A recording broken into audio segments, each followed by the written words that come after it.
ನಮಸ್ಕಾರ, ನೀವು ನೋಡ್ತಾ ಇದ್ದೀರಾ ರಿಪಬ್ಲಿಕ್ ಕನ್ನಡ. ನಾನು ಸ್ಮಿತಾ ರಂಗನಾಥ್. ಮೂಡಾ ಸೈಟ್ ಹಗರಣದಲ್ಲಿ ಸಿದ್ದರಾಮಯ್ಯನವರಿಗೆ ಸಂಕಷ್ಟದ ಮೇಲೆ ಸಂಕಷ್ಟ. ಮೈಸೂರಿನಲ್ಲಿ ಲೋಕಾಯುಕ್ತ ತನಿಖೆ ಚುರುಕಾಗಿದೆ. ಬಹಳ ಇಂಟ್ರೆಸ್ಟಿಂಗ್ ಅಂದರೆ, ಸಿದ್ದರಾಮಯ್ಯನವರನ್ನ ನೋಟಿಸ್ ಕೊಟ್ಟು ವಿಚಾರಣೆಗೆ ಕರೆಸ್ಕೊಂಡಿಲ್ಲ ಲೋಕಾಯುಕ್ತ. ಕರೆಸ್ಕೊಳ್ಳೇಬೇಕು ಅನ್ನೋ ಕಂಪಲ್ಷನ್ ಇಲ್ಲ.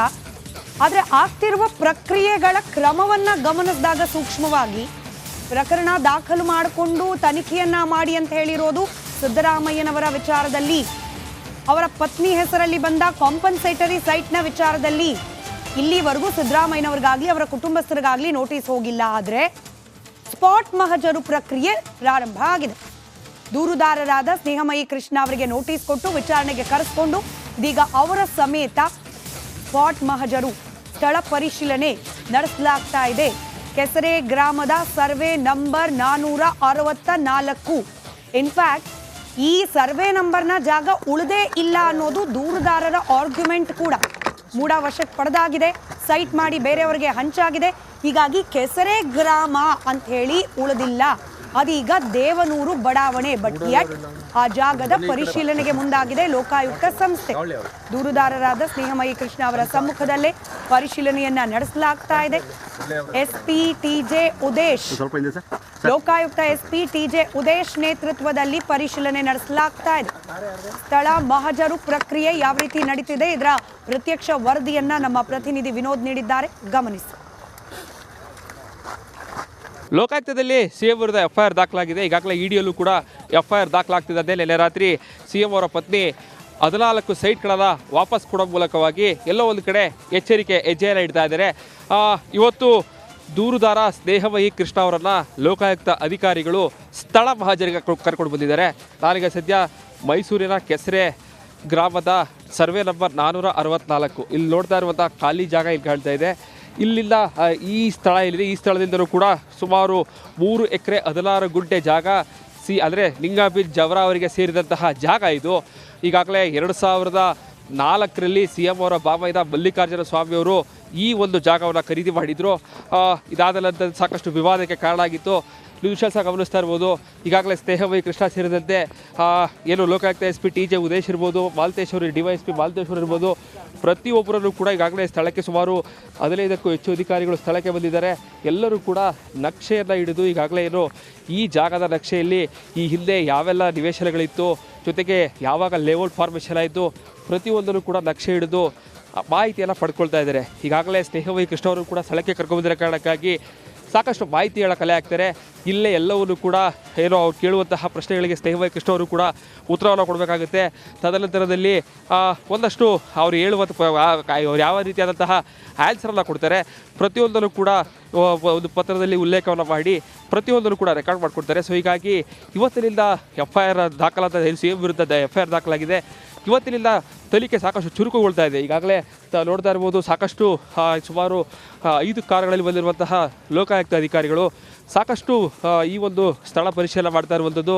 ಈಗಾಗಲೇ ಸ್ನೇಹಮಯಿ ಕೃಷ್ಣ ಅವರು ಕೂಡ CM ಪತ್ನಿ ಪಡೆದಿರುವಂತಹ 14 ಸೈಟ್ಗಳು, ಜೊತೆಗೆ ಮೂಡಾದಲ್ಲಿ ನಡೆದಿರುವಂತಹ ಸಾಕಷ್ಟು ಅವ್ಯವಹಾರಗಳ ಬಗ್ಗೆ ಸಾಕಷ್ಟು ದಾಖಲಾತಿಗಳ ಕೊಟ್ಟಿದ್ದಾರೆ. ಈಗಾಗಲೇ ಮತ್ತೊಂದು ವಿಷಯ ಕಾಣ್ತಾ ಇರ್ಬೋದು. ಈಗಾಗಲೇ DYSP ಮಾಲ್ತೇಶ್ ಅವರು ಕೂಡ ಏನೊಂದು ಈ ಒಂದು ಲ್ಯಾಂಡನ್ನು ಯಾವೆಲ್ಲ ಅಂದರೆ ಎಷ್ಟು ಡೈಮೆನ್ಷನ್ ಇದೆ ಎಲ್ಲವನ್ನು ಕೂಡ ಅಳತೆ ಮಾಡೋದಕ್ಕೆ ಸಾಕಷ್ಟು ಯಂತ್ರಗಳನ್ನು ತೆಗೆದುಕೊಂಡು ಬಂದು ಎಲ್ಲವನ್ನು ಕೂಡ ಪರಿಶೀಲನೆ ಮಾಡ್ತಾ ಇದ್ದಾರೆ. ಇಲ್ಲಿಂದ ಸುಮಾರು ಸರ್ವೆ ನಂಬರ್ 464 ಇಲ್ಲಿಂದ ಸುಮಾರು ಅಲ್ಲಿ ಪಾರ್ಕ್ ಎಲ್ಲ ಬರುತ್ತೆ, ರಸ್ತೆಗಳೇನಿದೆ ಎಲ್ಲವೂ ಕೂಡ ಆಗಿದೆ. ಜೊತೆಗೆ ಇಲ್ಲಿ ಇನ್ನೂ ಕೂಡ ಸಾಕಷ್ಟು ಖಾಲಿ ನಿವೇಶನಗಳಿದೆ. ಈಗಿರುವಂತಹ ಸಂದರ್ಭದಲ್ಲಿ ಈ ಜಾಗವನ್ನು ಬಿಟ್ಟು ಬೇರೆ ಜಾಗಗಳಲ್ಲಿ ಅಂದರೆ ವಿಜಯನಗರ 3rd ಸ್ಟ್ರೀಟ್ ಮತ್ತು 4th ಸ್ಟ್ರೀಟ್ಗಳಲ್ಲಿ 14 ಸೈಟ್ ಕೊಟ್ಟಿರೋದು ಸಾಕಷ್ಟು ಚರ್ಚೆಗೆ ಕಾರಣ ಆಗ್ತದೆ. ಸೊ ಹೀಗಾಗಿ ಇವತ್ತಿನಿಂದ ವಿಚಾರಣೆ ಕೂಡ ಆರಂಭ ಆಗ್ತಾ ಇದೆ. ನಿನ್ನೆ ರಾತ್ರಿ ಏನೋ 14 ಸೈಟ್ಗಳನ್ನು ವಾಪಸ್ ಕೊಟ್ಟರ ಕಾರಣಕ್ಕಾಗಿ ಈ ಒಂದು ಪ್ರಕರಣ ಎಲ್ಲಿಗೆ ಹೋಗಿ ನಿಲ್ಲುತ್ತೆ, ಜೊತೆಗೆ 14 ಸೈಟ್ ವಾಪಸ್ ಕೊಡ್ತಿದ್ದಾಗೆ CM ಅವರು ಸೇಫ್ ಆಗ್ತಾರಾ, ಇದೆಲ್ಲವೂ ಕೂಡ ಸಾಕಷ್ಟು ಪ್ರಶ್ನೆ ಕಾಡ್ತಾ ಇದೆ. ಸೊ ಹೀಗಾಗಿ ಮುಂದಿನ ದಿನಗಳಲ್ಲಿ ಅಧಿಕಾರಿಗಳು ಯಾವ ರೀತಿಯಾದಂತಹ ತನಿಖೆಯನ್ನು ಮಾಡ್ತಾರೆ, ಅದರ ರಿಸಲ್ಟ್ ಹೇಗಿರುತ್ತೆ ಅನ್ನೋದು ಕೂಡ ಈಗ ಕಾದು ನೋಡಬೇಕಾಗುತ್ತೆ. ಕ್ಯಾಮ್ರಾ ಪರ್ಸನ್ ಸಚಿವರಿಗೆ ವಿನೋದ್ ಪಡ್ವಾರಳ್ಳಿ, ರಿಪಬ್ಲಿಕ್ ಕನ್ನಡ, ಕೆಸರೆ ಗ್ರಾಮ. ರಾತ್ರಿ 10 ಗಂಟೆ ಸುಮಾರಿಗೆ ಮಾಧ್ಯಮಗಳಿಗೆ ಲಭ್ಯ, ಅದರಲ್ಲೂ ರಿಪಬ್ಲಿಕ್ ಕನ್ನಡಕ್ಕೆ ಮೊಟ್ಟ ಮೊದಲನೇದಾಗಿ ಲಭ್ಯವಾದ ಮಾಹಿತಿ ಅಂದರೆ ಈ ವಿವಾದಕ್ಕೆ ಕಾರಣವಾಗಿರುವ 14 ಸೈಟ್ಗಳನ್ನು ಮುಖ್ಯಮಂತ್ರಿಗಳ ಪತ್ನಿ ಪಾರ್ವತಿ ಅವರು ವಾಪಸ್ ಕೊಡೋ ನಿರ್ಧಾರಕ್ಕೆ ಬಂದಿದ್ರು. ಆದರೆ ಈಗ ಲಭ್ಯವಾಗ್ತಿರೋ ಮಾಹಿತಿ ಪ್ರಕಾರ ಇಂಥದ್ದೊಂದು ಪತ್ರ ಮುಖ್ಯಮಂತ್ರಿಗಳ ಪತ್ನಿ ಬರೆಯೋಕೆ ಮುಂಚೆ ಸುದೀರ್ಘವಾದ ಮೀಟಿಂಗ್ ನಡೆದಿದೆ. ಮುಖ್ಯಮಂತ್ರಿಗಳ ನಿವಾಸದಲ್ಲಿ ಆಪ್ತ ಸಚಿವರ ಜೊತೆಯಲ್ಲಿ ಗಂಭೀರವಾದ ಚರ್ಚೆಯನ್ನು ನಡೆಸಲಾಗಿದೆ. ಸಚಿವರಾದ HK ಪಾಟೀಲ್, ಬೈರತಿ ಸುರೇಶ್, ಶಾಸಕ ಪೊನ್ನಣ್ಣ, ಮುಖ್ಯಮಂತ್ರಿಗಳ ಕಾನೂನು ಸಲಹೆಗಾರರು ಕೂಡ ಹೌದು AS ಪೊನ್ನಣ್ಣ ಅವರು, ಹಾಗೆ ಅಧಿಕಾರಿಗಳಾದ ಹೇಮಂತ್ ನಿಂಬಾಳ್ಕರ್, ಅತೀಕ್ ಜೊತೆಯಲ್ಲಿ ಚರ್ಚೆಯನ್ನು ನಡೆಸಿದ್ದಾರೆ. ಆಪ್ತರ ಜೊತೆಯಲ್ಲಿ ಸುದೀರ್ಘ ಚರ್ಚೆಯನ್ನು ನಡೆಸಿದ್ದಾರೆ. ಮುಖ್ಯಮಂತ್ರಿ ಸಿದ್ದರಾಮಯ್ಯ 14 ಸೈಟ್ ವಾಪಸ್ ಕೊಡುವ ನಿರ್ಧಾರ ಈ ಮೀಟಿಂಗ್ ಆದ ನಂತರದಲ್ಲೇ ಹೊರಬಿದ್ದಿದೆ. ಮುಖ್ಯಮಂತ್ರಿಗಳ ಪತ್ನಿ ಬರೆದಿದ್ದಾರೆ, ನಾನು ಈ ಸೈಟನ್ನು ವಾಪಸ್ ಕೊಡ್ತಾ ಇರುವ ನಿರ್ಧಾರಕ್ಕೆ ಬಂದಿರೋ ವಿಚಾರ ನನ್ನ ಪುತ್ರನಿಗಾಗಲಿ ನನ್ನ ಪತಿ ಸಿದ್ದರಾಮಯ್ಯನವರಿಗಾಗಲಿ ಗೊತ್ತಿಲ್ಲ. ಇದು ನನ್ನ ವಿವೇಚನೆ ಪತ್ರದಲ್ಲಿ ಉಲ್ಲೇಖ ಮಾಡಿದ್ದಾರೆ. ಆದರೆ ಈಗೊಂದು ನಿರ್ಧಾರಕ್ಕೆ ಮುಖ್ಯಮಂತ್ರಿಗಳ ಪತ್ನಿ ಬರೋದಕ್ಕೆ ಮುಂಚೆ ಮುಖ್ಯಮಂತ್ರಿಗಳ ಮನೆಯಲ್ಲಿ ಸುದೀರ್ಘವಾದ ಚರ್ಚೆ ಒಂದು ನಡೆದಿದೆ. ಎರಡನ್ನೂ ಇಂಟರ್ ಕನೆಕ್ಟ್ ಮಾಡಬಹುದಾ?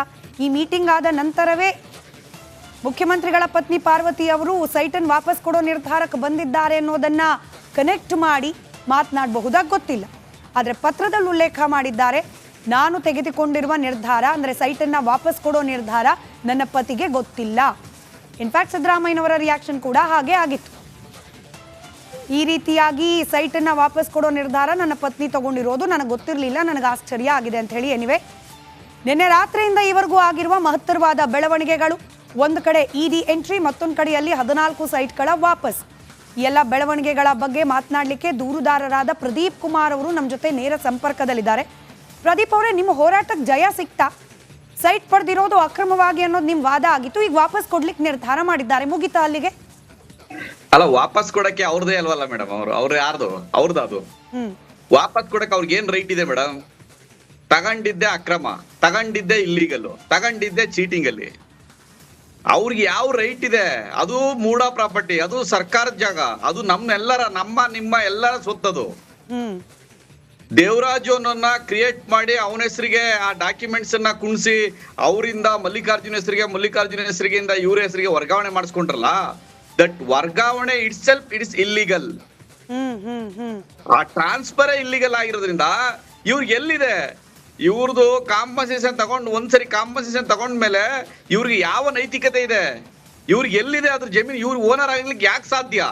ಆಯ್ತು, ಇದು ನೈತಿಕತೆ ಪ್ರಶ್ನೆ ಆಯ್ತು ಪ್ರದೀಪ್ ಅವರೇ. ಬಟ್ ಇದನ್ನ ಕೋರ್ಟ್ ನಲ್ಲಿ ಅಥವಾ ಕಾನೂನಾತ್ಮಕವಾಗಿ ನೀವು ನಡೆಸ್ತಾ ಇರುವ ಸಂಘರ್ಷ ಏನಿದೆ, ಸೈಟ್ ವಾಪಸ್ ಕೊಟ್ಟಿದ್ರಿಂದ ಏನಾದ್ರೂ ಪರಿಣಾಮ ಬೀರೋ ಸಾಧ್ಯತೆ ಇದೆಯಾ ತನಿಖೆ ಮೇಲೆ ಅಥವಾ ಕೋರ್ಟ್ ನಲ್ಲಿ ನಡೀತಿರುವ ಪ್ರಕ್ರಿಯೆ ಮೇಲೆ? ಕೋರ್ಟ್ ಮೇಲೆ ಯಾವುದೇ ಕಾರಣಕ್ಕೂ ಯಾವುದೇ ಪರಿಣಾಮವನ್ನು ಬೀರೋದಿಲ್ಲ. ಮತ್ತೆ ಏನು FIR ಆಗಿದೆ ಆ ಇನ್ವೆಸ್ಟಿಗೇಷನ್ ಮೇಲೂ ಕೂಡ ಯಾವುದೇ ಪರಿಣಾಮವನ್ನು ಬೀರಲ್ಲ. ಆದ್ರೆ ಅದು only for gaining the sympathy gain ಮಾಡ್ಲಿಕ್ಕೆ ಮಾತ್ರ ಸಾಧ್ಯ.